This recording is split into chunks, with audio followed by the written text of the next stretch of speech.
Hey guys, this is Mike from businesscontent.ca, and as a marketer, I get to see business owners from the inside. I get to see what works and what doesn't. And when it comes to New Year's resolutions, I feel that there's a lot of really simple things that I think business owners can start to do in this kind of New Year's time where they're reflecting on their business and what they want to change in 2017. So without further ado, I'm just going to give my 7 best tips on marketing and business that I think will have a big impact on you. So number 1 is 2017, it's time to start charging what you're worth. Now, a lot of business owners, when they started, they give excuses like, I was working minimum wage and now I'm making $20, $35 an hour.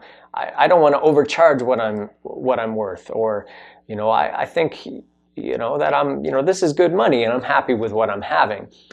The biggest problem when it comes to business is that a lot of these kind of excuses we use for charging too little are all because we're basing it on feelings or what we think we should be charging or what others say we should be charging.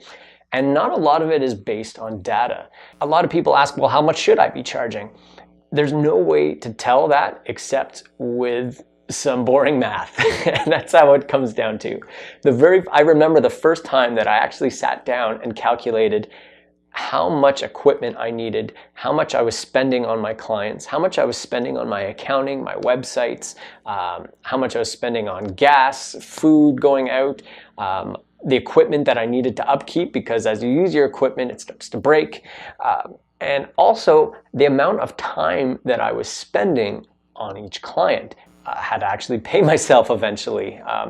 And when I started adding all those numbers up, and there's lots of stuff you can see online about this, I looked at it and I realized that I needed to charge double what I was currently charging just to make minimum wage. Here's the rule of thumb. $40 an hour is about minimum wage to be self-employed. There's almost no business owner on the planet that can support their family for less than $40 an hour. If you haven't raised your prices in a while, what I would say is, well, have you improved at all in the last year or two? Have you gotten better customer service? Have you upgraded the equipment and the offerings you do? If you're like every business owner I know, you're putting 150% into your learning and getting better at what you do every single year. And because of that, I really feel you should charge at least a little more every year. Number 2 is something that gets me deep down in my heart. It is to stop using Google image search for your marketing. It looks bad, people notice it. Maybe not everybody, maybe you don't notice the difference, but a lot of customers are used to seeing custom photography and video for businesses that they deal with. And when you use some cheap stock photography or something you've just copied off of Google, people are going to know about it. An even bigger reason why you need to stop is that no matter what excuse you use, that custom photography is too expensive, you don't know where to look for it, or big businesses probably, you think they're charging too much, or they're not, you're just a small business.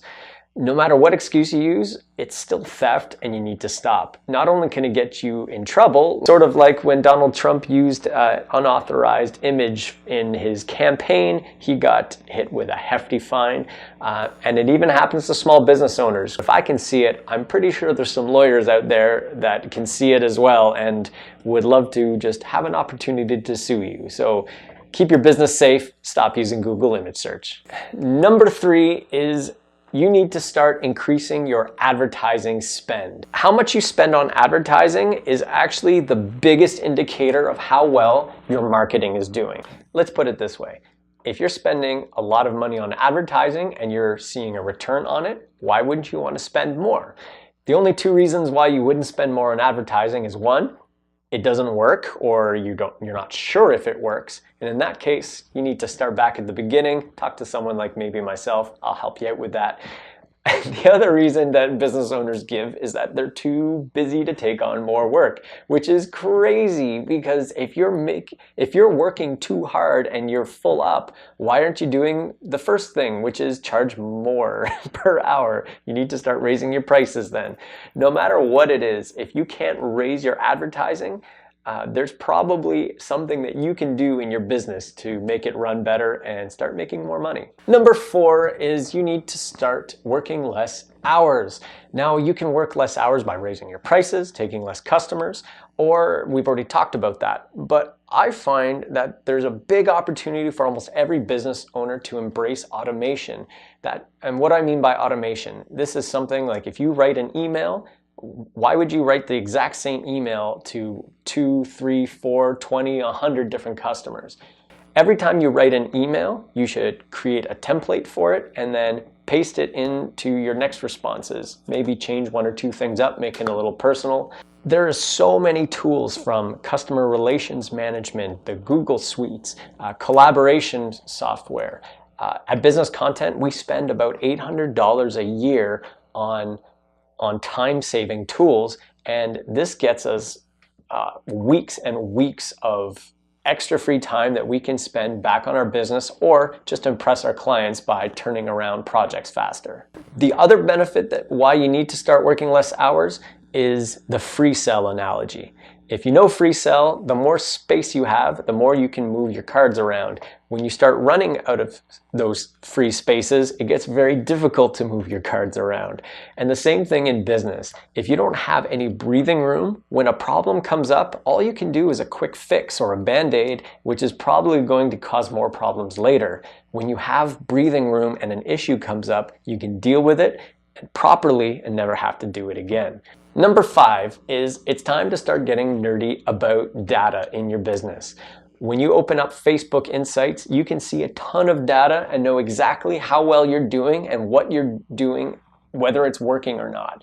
And you can do this with the rest of your business. A simple spreadsheet and tracking how much time you spend with your customer, how many leads you're getting every single month, how many of your customers are coming back and when. Anything that you can track, you can manage, and you can improve upon.